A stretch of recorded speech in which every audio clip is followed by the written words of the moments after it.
Mallick সেডিকের YouTube চ্যানেলে আপনাদের সকলকে স্বাগত। আজকে আমরা ব্যক্তি করদাতার কর রিয়াদ গ্রহণের ক্ষেত্রে যে পরিবর্তনটা এসে অর্থ অধ্যাদেশ 2025-এ সেই জিনিসটা নিয়ে একটু আলোচনা করব। একটা উদাহরণ সহ আলোচনা করব, আপনারা একটু মনোযোগ দিয়ে দেখবেন। আশা করি সবার উপকৃত হবে। যারা ব্যক্তি করদাতা ওনাদের যেরকম উপকার হবে, আর যারা ট্যাক্স প্র্যাকটিস করি বা পার্সোনাল পিআইটি নিয়ে কাজ করি, ওনাদের জন্য অনেক উপকার হবে। তাহলে আসি, চলুন শুরু করি। আর ভিডিওটি না টেনে দেখবেন, তাহলে অনেক জিনিস বুঝতে পারবেন জিনিসগুলো। আচ্ছা, তাহলে জিনিসটা কি, কর রিয়াতের যে জিনিসটা সেটা কিন্তু ধারা 78-এ বর্ণনা করা আছে আয়কর আইন 2023-এ। সেই জায়গায় অর্থ অধ্যাদেশ 2025-এ যে পরিবর্তনটা আসছে, সেই পরিবর্তনটা আমরা একটু দেখি। তার আগে ধারা 78-এ কি আসে দেখি একটু। ধারা 78 হচ্ছে আহ, বিনিয়োগ ও ব্যয়ের ক্ষেত্রে সাধারণ কর রিয়াত। তাহলে কতিপয় বিনিয়োগ ও ব্যয়ের ক্ষেত্রে সাধারণ কর রিয়াত এই আইনের বিধান সাপেক্ষে এবং ষষ্ঠ তফসিলের অংশ 3-এ নির্ধারিত সীমা, শর্তাবলী ও যোগ্যতা সাপেক্ষে। তাহলে ষষ্ঠ তফসিলের অংশ 3-এ কিন্তু কোন কোন জায়গায় বিনিয়োগ করতে হবে সেই জিনিসটা বলা আছে। সেই বিনিয়োগ বা ব্যয় বা দান যে জায়গায় বলা আছে, সেই অনুযায়ী যদি আমরা করি, তাহলে ওই জিনিসটা ধারা 78-এ যে ফর্মুলাটা দেওয়া আছে, সেই ফর্মুলা অনুযায়ী ক্যালকুলেশন হবে। তাহলে দেখি, কোন করবর্ষে মোট আয়ের উপর প্রযোজ্য কর হতে নিবাসী স্বাভাবিক ব্যক্তি করদাতা ও অনিবাসী বাংলাদেশী স্বাভাবিক ব্যক্তি করদাতা নিম্নবর্ণিতভাবে কর রিয়াত প্রাপ্ত হবেন। অর্থাৎ কর রিয়াত বলতে যে টাকাটা আপনার ট্যাক্স আসবে, তার থেকে যে পরিমাণ টাকা আইন অনুযায়ী বাদ যাবে, তাহলে সেটা ফর্মুলা কি, কয়ের 3%, ক বলতে কি আমরা একটু পরে দেখছি, ক্ষয়ের 15% এবং 10 লক্ষ টাকা, এই তিনটের মধ্যে যেটি কম হবে সেই জিনিসটি আপনি কর রিয়াত হিসেবে গ্রহণ করতে পারবেন। অর্থাৎ অত টাকা পরিমাণে আপনার কম কর দিতে হবে। তাহলে দেখি, আমরা যে ইনভেস্টমেন্ট বা যে এক্সপেন্ডিচার করব, যেখানে যেখানে গভর্নমেন্ট অ্যাপ্রুভড যে যে জায়গাগুলোতে বিনিয়োগ করা যাবে এবং যে শর্তাবলী প্রযোজ্য করে আমরা বিনিয়োগগুলো করব বা দানগুলো করব, সেগুলোর উপরে আমরা কর রিয়াত প্রাপ্ত হব। তাহলে দেখি, কয়ের উপরে 3%, তাহলে কত কি বলা আছে, কর অব্যাহতিপ্রাপ্ত হয় হ্রাসকৃত কর হার প্রযোজ্য এই উপায় এবং ন্যূনতম কর, এই শব্দটি এখন বাদ গেছে, এটা আগে ছিল। এবং অংশীদারি ফার্মের এই অংশটি আগে ছিল না। তাহলে এখন এই লাল অংশটি বাদ গেছে এবং পরের যে এই অংশটি যুক্ত হয়েছে।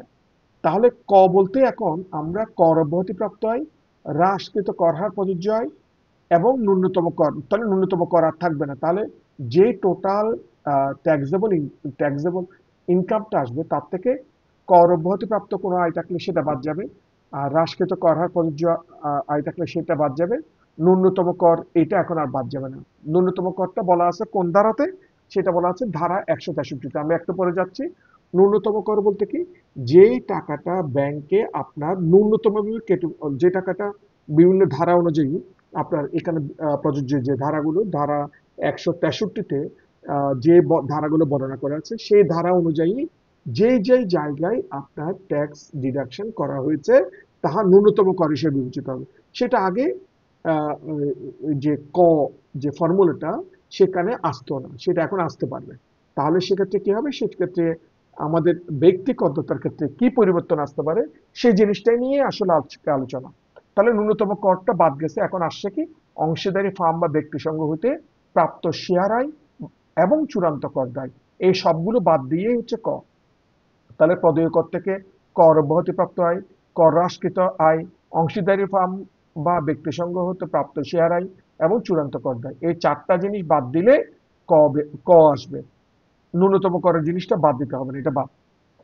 আর খ হচ্ছে যে অংশ 3 অনুযায়ী, ষষ্ঠ তফসিলের অংশ 3 অনুযায়ী যে যে জায়গায় বিনিয়োগ করবেন সীমা অনুযায়ী এবং ব্যয় করবেন, ব্যয় বলতে দান করবেন, সে অনুযায়ী তার উপরে 15%, আর কয়ের উপরে 3% এবং 10 লক্ষ টাকা, তিনটার মধ্যে আমাদের যেটা কম সেটা আমরা করে বেশি বিবেচনা। তাহলে ন্যূনতম কর বাদ গেছে। এখন ন্যূনতম কর জিনিসটা কি, ধারা 163-তে বলা হচ্ছে ন্যূনতম কর, এটা পুরোটাই কিন্তু এই অর্থ অধ্যাদেশে পরিবর্তন করা হয়েছে। ন্যূনতম কর বলতে কি, ধারা 88, 89, 90, 91, 92, 94, 95, 100, 101, 102। আমি আজকে আপনাদেরকে শুধুমাত্র 102 ধারাটা নিয়ে আলোচনা করব। বাকিগুলো আপনারা যখন একটা বুঝবেন তখন বাকিগুলো আপনারা বুঝতে পারবেন।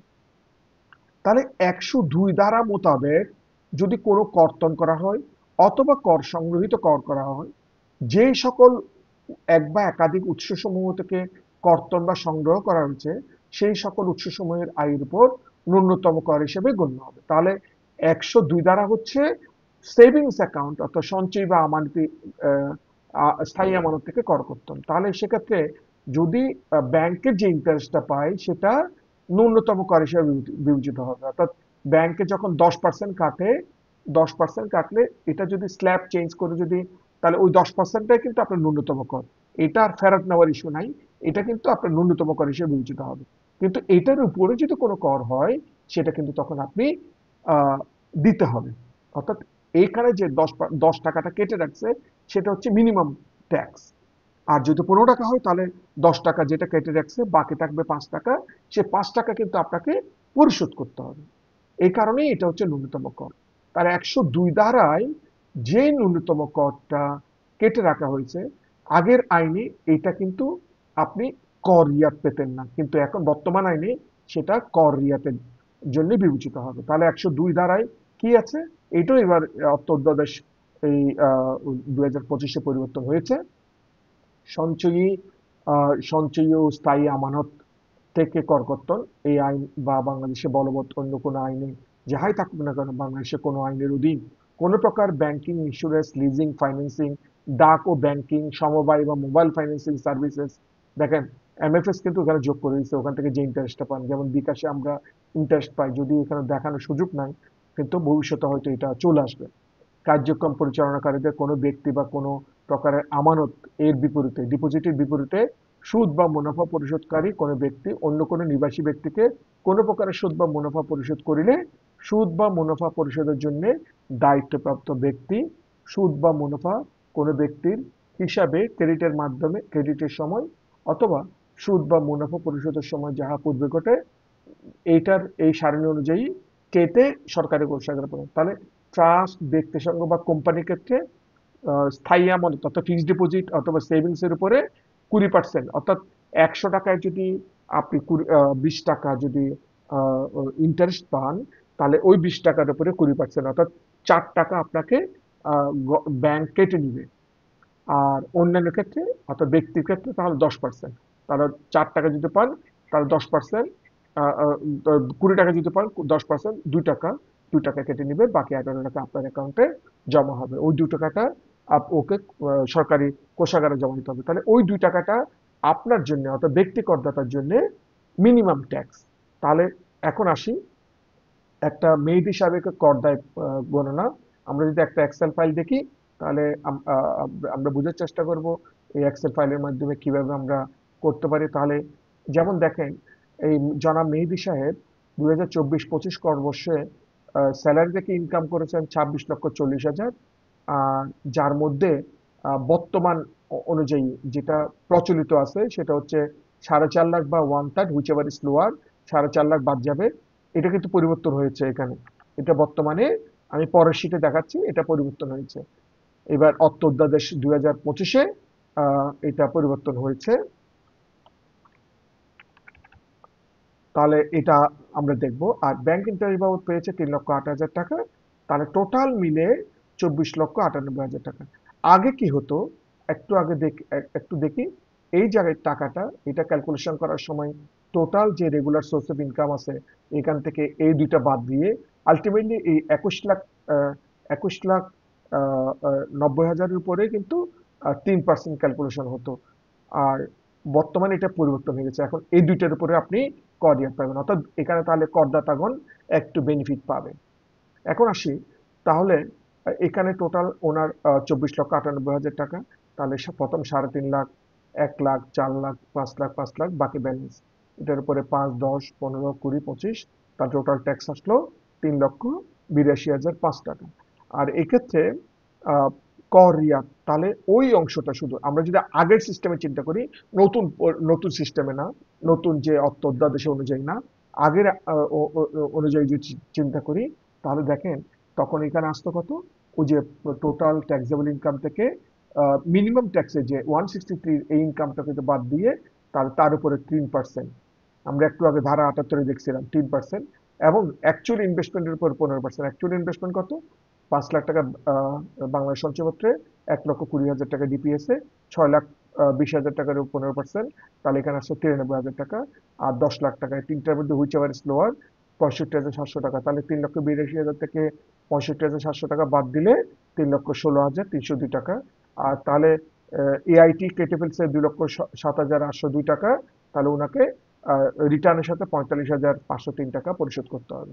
এখন দেখি নতুন সিস্টেমে কি হলো, যখন অর্থোদ্ধাদেশ জারি হলো, তাহলে অর্থোদ্ধাদেশ কি হলো 26,40,000, আর এখানে বলা হচ্ছে 1/3 অথবা 5 lakh which ever is lower, তাহলে ডিরেক্টলি এটার 1/3 অথবা 5 লক্ষ টাকা, তার লোয়ার হচ্ছে 5 লক্ষ টাকা, তাহলে এটা বাদ দিলে 21,40,000 টাকা, তাহলে এখানে 50,000 টাকার একটা বেনিফিট পাওয়া গেছে। আহ, এই জনাব মেহেদী সাহেব পেয়েছেন।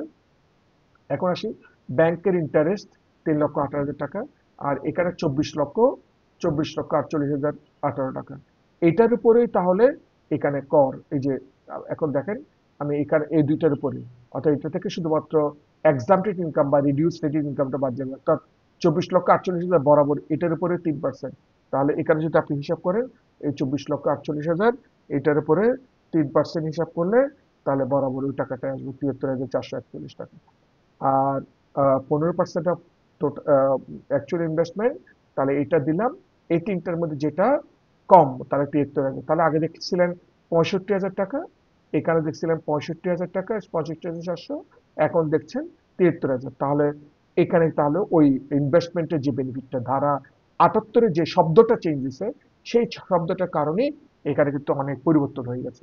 তাহলে আসি এখন 24,48,000 টাকার উপরে প্রথম 3.5 লাখ, 1 লাখ, 4 লাখ, এটা আমি বর্তমান রেট অনুযায়ী, কারণ 2026-এর জুলাই থেকে যে ইনকামটা হবে তার উপরে নতুন রেট চালু হবে, সুতরাং এটা আমি এই বছরের জন্য যে ক্যালকুলেশন হবে সেটা ধরে আগাচ্ছি। 3,59,505 টাকা ট্যাক্স আসছে, 73,441 টাকা তাহলে বাদ গেলে 2,96,000 টাকা ট্যাক্স দিতে হবে, তাহলে তার মধ্যে থেকে 2,70,000 টাকা দিয়েছে, 25,262 টাকা রিটার্ন সাথে দিতে হবে। যদি আমরা একটু টেকনিক্যাল অ্যানালিসিস করি, যেটা আমরা আহ, এখানের মাধ্যমে করি, তাহলে দেখেন এখানে কি বলছে যে অর্থ অধ্যাদেশে, এখানে দেখছিলাম আমরা একটু আগে 65,700 টাকা, আর এটা হচ্ছে অর্থ আইন 2024 অনুযায়ী 65,700 টাকা, আর অর্থ অধ্যাদেশ 2025 অনুযায়ী এই যে জায়গার চেঞ্জটা হয়েছে, তাহলে 73,441 টাকা, তাহলে এখানেই 7,000 টাকার মতো আপনার সেভিংস হয়ে গেল, 7,000 সামথিং। আর এই কারণে তাহলে ইনভেস্টমেন্ট রিবেটটা এখানে বেনিফিট পাওয়া গেছে।